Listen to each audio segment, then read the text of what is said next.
ఇప్పుడు మన Kalingapatnam chicken curry preparation చూద్దామండి. ఫస్ట్ ఆయిల్ వేసుకొని బిర్యానీ ఆకు, ఇలాచి, లవంగం అవి కొంచెం రోస్ట్ కాగానే కరివేపాకు, ఫైన్ చాప్డ్ ఆనియన్, కొంచెం గ్రీన్ చిల్లీ. సో ఇక్కడ ఎక్కడ దాపరికం లేదంటే ప్రతి ఒక్కటి మనం జెన్యున్ గా మన కట్టెల పొయ్యి మీద చేస్తున్నాము. ఎందుకంటే ఎక్కడెక్కడ నుంచో వచ్చి మన కళింగపట్నంలో బగారా టేస్ట్ చేసి చాలా మంది నాకు కాంప్లిమెంట్స్ కూడా ఇచ్చిన రోజులు ఉన్నాయి.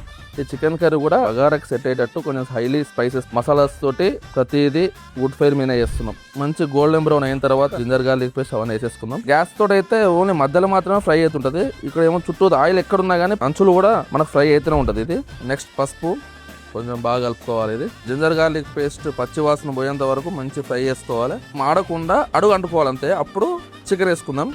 ఫస్ట్ చికెన్ కూడా పసుపు నీళ్ళతో క్లీన్ చేసుకుంటాం. మంచిగా కలుపుకుందాం. కొంచెం దొడ్డు ఉప్పు వేసేసుకుందాం. ఒక 60% అట్లా బాయిల్ అయిందో మన కారపొడి, మన గ్రేవీ కూడా మంచిగా వచ్చింది. కొత్తిమీర వేసేసుకుందాం. సో మన కళింగపట్నంలో తెలంగాణ చికెన్ కర్రీ రెడీ.